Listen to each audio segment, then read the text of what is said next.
J'ai le plaisir d'accueillir avec un petit peu de retard, vraiment mille excuses, messieurs, pour la session d'après les nouvelles fonctionnalités du nouveau site et du futur site du CERTAM, le centre d'expertise pour la déficience visuelle de la VH.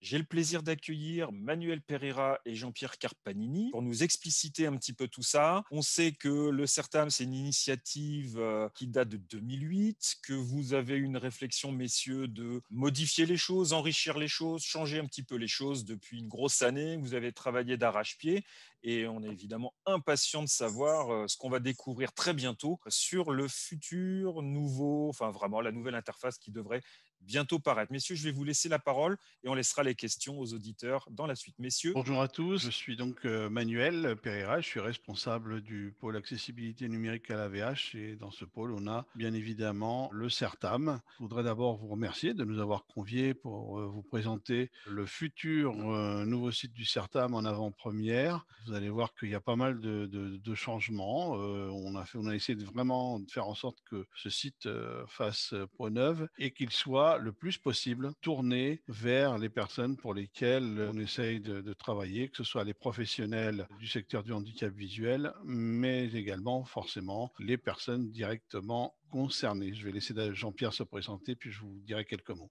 Oui, bonjour, Jean-Pierre Carpanini. Donc, je suis chargé des évaluations, notamment pour les personnes malvoyantes au sein du CERTAM. Je travaille sous la responsabilité de Manuel Pereira et on s'occupe depuis peu aussi d'accessibilité des contenus et des sites web, côté usage, hein, tout comme les évaluations. Ces évaluations se font côté usager et non pas technique, hein. On n'est pas un laboratoire d'analyse de produits. Donc, on est plutôt orienté côté usager. Très rapidement, pour vous situer les choses, donc comme vous le savez, il y avait un site, il y a toujours un site qui s'appelle certam-avh.com qui a été développé en 2009 et qui a été lancé en 2010. Et ce site, il retrace l'ensemble des travaux du CERTAM en termes de veille, mais également de publication de fiches d'évaluation qui, comme vous le savez, sont publiées en Creative Commons. L'association Valentin Huy a décidé d'élargir le spectre des activités du CERTAM en 2016 à l'accessibilité numérique et donc à l'accessibilité des applications mobiles et des sites Internet. Et donc, on s'est efforcé depuis de prendre en compte ces orientations, ces nouvelles orientations. Et il nous est apparu très rapidement évident qu'il fallait que notre site web corresponde également à ces nouvelles orientations tout en préservant l'activité historique du CERTAM. Et donc, on s'est mis au travail et depuis un an maintenant pour essayer de développer un site qui prenne en compte ces deux variables avec une obligation qui pour nous était évidente, mais c'est pas forcément toujours très simple quand on développe des sites, c'était qu'il fallait que la partie administration du site, donc back-office, soit également utilisable par des personnes déficientes visuelles, comme c'était déjà le cas sur la précédente version de notre site. Et tout ça, ça nous a conduit à développer donc un nouveau site avec, Jean-Pierre va vous présenter ça, des fiches d'évaluation qui sont présentées différemment et on l'espère qui vous permettront d'aller beaucoup plus vite dans vos consultations.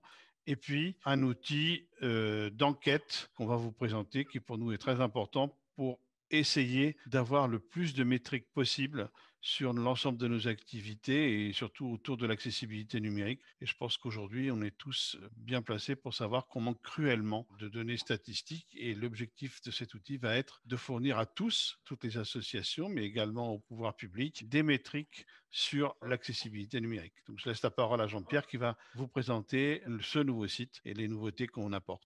Donc le nouveau, pour l'instant, évidemment, le site n'a pas encore été mis en ligne, hein. On est sur une version de pré-production. La sortie officielle du site est prévue pour fin janvier 2021. Comme l'indiquait Manuel, on reprend en fait l'historique de ce qui était publié auparavant sur le site du CERTAM, donc aussi bien les dossiers thématiques, les actualités et les évaluations de produits, qui sont un des gros aspects de notre travail. Donc, évaluation de produits, c'est les solutions qui sont utilisables par les personnes déficientes visuelles, donc aussi bien matériel que logiciel. Et on rajoute à tout ça, évidemment, une des nouvelles thématiques du CERTAM, qui est l'accessibilité des sites web et des contenus. Donc, je vais vous montrer déjà la partie évaluation, puisque c'est un des éléments qui a un petit peu changé par rapport à ce que l'on faisait jusqu'à présent. Je vais vous montrer une évaluation qu'on a rentrée à titre d'exemple sur l'application Sing AI de Microsoft. Donc, c'est une application iOS développée par Microsoft par une personne non-voyante et qui permet d'avoir un contrôle de son environnement. Donc, voilà, lorsque je lance l'affichage de cette évaluation, on a l'essentiel qui apparaît en premier lieu. Donc l'essentiel avec une image évidemment de l'application et puis un petit descriptif assez rapide, un petit peu équivalent au chapeau, ce qu'on appelait le chapeau sur l'ancienne version, décrivant très très brièvement en quelques lignes l'application. Le fabricant qui est indiqué, donc on va également pouvoir avoir ses coordonnées précises, c'était déjà le cas auparavant, mais là on a un petit peu plus on a une fiche un peu plus renseignée sur le fabricant, notamment avec une carte de localisation qui est sur la gauche, le prix et puis la version, bien évidemment. Donc ça, ce sont les premiers éléments. Si on descend un petit peu plus loin, dans cette on a une présentation plus détaillée et puis une notation. Donc la notation, c'était quelque chose qui n'était pas mis en place lors de la précédente version, donc il l'est maintenant.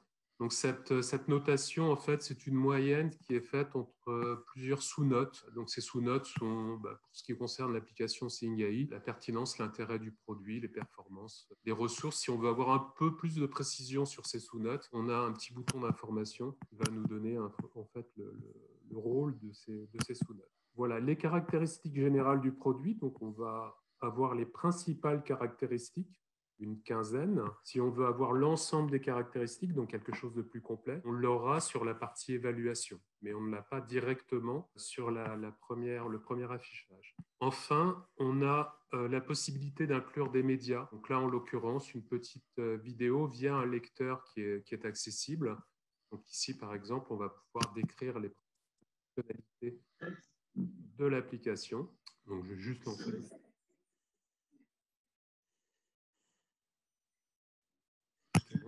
avec évidemment une transcription du média. En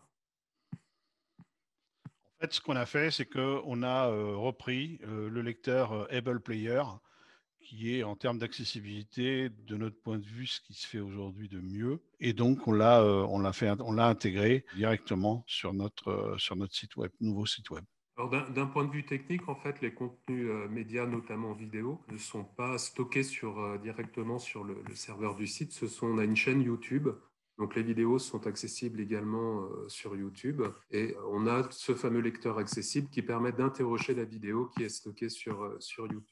Donc la volonté qu'on a là par rapport à la démarche initiale du CERTAM, c'est d'intégrer à nos fiches d'évaluation davantage de multimédia lorsque ça sera possible. Voilà, en dernier lieu, donc, ce qu'on appelait auparavant la conclusion, qui s'appelle maintenant l'avis du CERTAM, et ça revient à peu près au même. C'est une conclusion sur l'évaluation qui a été faite du produit. Et enfin, les principaux points forts et points faibles qui apparaissent juste en dessous. Donc là aussi, on ne les a pas tous. On pourra en avoir plus effectivement sur la partie navigation dans la fiche d'évaluation. On a les principaux points forts et les principaux points faibles. Donc tout ça pour dire qu'en fait, sur la fiche d'évaluation, on a une vision synthétique de l'évaluation qui a été faite du produit. Et si on veut quelque chose de plus complet, on pourra l'avoir via le sommaire. Donc notamment l'évaluation complète et ce qu'on appelle un focus d'utilisation pour aller plus loin dans l'utilisation du produit. Donc ça, c'est la première partie. Juste une petite remarque, Jean-Pierre, c'est que je ne sais pas si vous vous rendez compte à l'écran, alors pour les gens qui ne voient pas forcément non, mais pour les gens qui voient, c'est qu'on a décidé d'opter pour la police Luciole sur ce site pour faciliter un petit peu la lecture par les personnes malvoyantes. C'était facile de travailler avec la police Luciole. Alors, ça a suscité pas mal de débats. Voilà, c'est intéressant. Ça a suscité pas mal de débats en interne. Après, il a fallu faire des arbitrages. Et au niveau de l'équipe, on a échangé entre nous et on a décidé de partir sur cette police-là parce que ça nous semble important de pouvoir valoriser un travail qui a été fait et de contribuer à ce que ce travail soit mieux diffusé. Et il nous est apparu que cette police-là, elle remplissait parfaitement son rôle. D'accord, très bien, merci. Voilà, donc ça, c'est la première partie qui concerne donc les évaluations de produits, telles qu'on pouvait les faire auparavant, mais avec une refonte un peu sur la présentation et sur la façon dont l'information est synthétisée au lecteur. On a un deuxième aspect qui n'était pas du tout traité via le précédent site, qui concerne les enquêtes. Alors, les enquêtes, c'est quoi? C'est offrir la possibilité d'interroger les utilisateurs déficients visuels sur l'usage des contenus ou du web, des contenus web ou du web en lui-même. Donc là, en l'occurrence, on a rentré une enquête, il s'agit d'une enquête utilisateur sur les habitudes d'achat en ligne, une enquête qu'on a réalisée il y a quelques temps. Et à titre d'exemple, on l'a réinsérée sur ce site de pré-prod. Donc, lorsqu'on va sur la barre de menu sur enquête, on a les enquêtes qui sont en cours ou les enquêtes réalisées. L'enquête en cours qu'on a mis ici, donc, on a la possibilité d'avoir un petit résumé qui explique en fait succinctement l'objectif de cette enquête. Et on a un bouton participer qui va nous permettre en fait d'afficher un formulaire. Et l'utilisateur, là aussi, bien évidemment, c'est accessible. Donc, l'utilisateur va pouvoir compléter ce formulaire par les différentes questions qui lui sont posées et ensuite envoyer ses réponses. Donc, toutes les données, évidemment, restent confidentielles. Ça pas pour but. Le but, c'est d'avoir un outil statistique, mais ce n'est pas d'associer en fait un utilisateur à des réponses données. Et du coup, on a fait le choix, pour être tout à fait transparent, de partir sur un stockage des données chez Microsoft et pas chez Google, et pour les histoires de protection des données, sachant que en fait l'idée aussi c'est d'avoir des données qui restent parfaitement anonymes. Et l'enquête que vous voyez là, on aura le résultat de cette enquête, parce que là, elle est bouclée, on est en train de faire les analyses, les extractions. Vous aurez un résultat de cette enquête qui sera publié lors de la sortie du site fin janvier. Et je pense que c'est important de le rappeler, Manuel, la protection des données, parce que comme il y a une fonctionnalité d'enquête, ça veut dire que vous allez soumettre régulièrement les gens à répondre, ce qui est très bien, et que les gens soient rassurés au maximum. Je pense que c'est bien de le rappeler. Ouais. Est-ce qu'il y a encore des fonctionnalités majeures, ou en tout cas, est-ce qu'on peut résumer justement qu'est-ce qui va faire le distinguo entre la version actuelle, on va parler de l'ancienne version du site du CERTAM, et la nouvelle? Et moi, évidemment, sous le prisme de, évidemment, tout ça est 100% accessible et respecte le RGA. Oui. On ne pouvait pas faire autrement.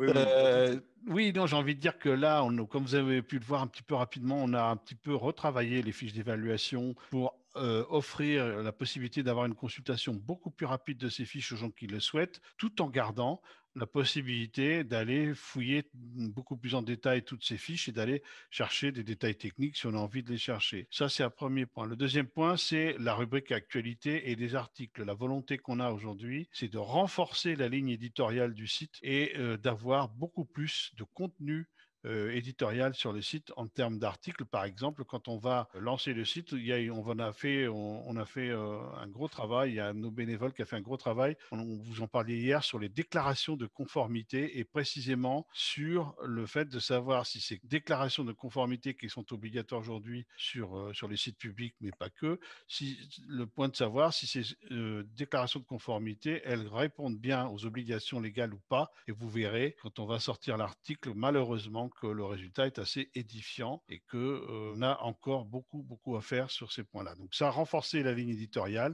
et puis travailler sur les enquêtes, les métriques. Et là, on compte aussi sur vous en termes de participation des associations, puisque l'objectif, c'est que ce soit un outil collaboratif et que, bien que cet outil soit sur le site du CERTAM, l'idée, c'est d'inviter les associations dans le secteur de la déficience visuelle à venir travailler avec nous pour qu'ensemble, on soit capable de produire de la donnée et qu'on puisse faire mieux encore notre travail de lobbying, parce que le but, c'est ça, par rapport à l'accessibilité des contenus, des sites web et des applications mobiles. Bien, merci. Je pense que ça peut faire une très belle conclusion, Manuel, si tu as encore une petite chose à rajouter. Écoute, c'était très bien. Voilà, tu as trouvé le ton et les mots justes.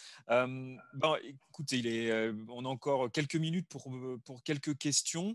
Est-ce que Pascal est dans les parages? Bonjour Manuel et Jean-Pierre, ça fait plaisir de vous retrouver. Dans les questions, j'en avais une, mais Manuel a répondu que le site serait mis en ligne fin janvier. Est-ce que l'adresse sera la même que celle que nous connaissons actuellement, ou est-ce qu'il y aura une nouvelle adresse Internet pour accéder au... La même. Ce sera la même. Ce sera exactement la même. Donc, ce n'est pas la peine d'effacer les favoris. Tout va bien. D'accord. Tout va bien. Tout va bien. OK. Et moi, j'avais une question aussi. Est-ce que quand on parlait de recherche plus approfondie, est-ce qu'on pourra faire par exemple une recherche sur des critères? Alors je ne sais pas, je vais essayer de trouver quelque chose d'intelligent. Je recherche un bloc-notes braille pour lequel je veux un lecteur PDF. Est-ce que par exemple, je peux dire, dans une recherche transversale dans les différentes fiches de produits qui ont été évaluées, je veux un bloc-notes braille qui intègre un lecteur PDF? Alors, la recherche va être un petit peu plus poussée. En fait, on a toujours une recherche qui est équivalente à une recherche full text, évidemment, mais ça va être conjoint, enfin, ça va être lié à une recherche thématique. Chaque solution testée est liée à un thème et un sous-thème. Je prends un exemple. On a en gros, pour l'instant, 3 thèmes principaux: applications mobiles, logiciels et matériel. Dans chacun de ces grands thèmes, on a des sous-thèmes. Par exemple, dans l'application mobile, on va avoir identification d'objets, détecteur de couleurs, etc. Donc, on va pouvoir faire déjà une recherche par rapport à ces thématiques et une recherche full text à l'intérieur de ces thématiques. Donc, la réponse est oui, mais par contre, on n'a pas une recherche par caractéristique. La raison en est simple, mais on avait déjà ce problème-là lors de la première version du site. Ça voudrait dire mettre en taxonomie tous les éléments, toutes les caractéristiques d'un produit, ce qui est un travail faisable lorsqu'on a peu de produits, lorsqu'on a des produits qui sont très similaires, des solutions très similaires, et ce qui est quasiment impossible lorsqu'on évalue des produits très différents avec une quantité de critères qui peuvent être là aussi très très différents, et donc c'est très exponentiel et c'est quasiment impossible à gérer, notamment avec les ressources que l'on a actuellement. Puisqu'on est sur la recherche, il y a un élément important qu'on va intégrer aussi, c'est la possibilité d'avoir des ressources. C'est-à-dire qu'on va intégrer beaucoup de ressources externes quand on va publier des articles ou autres pour que les gens puissent aller plus loin dans leur réflexion s'ils ont envie. Et donc, il y a un gros travail qui va être fait aussi d'enrichissement de ressources externes sur le site. Ok, donc j'ai Arnaud qui nous demande s'il sera possible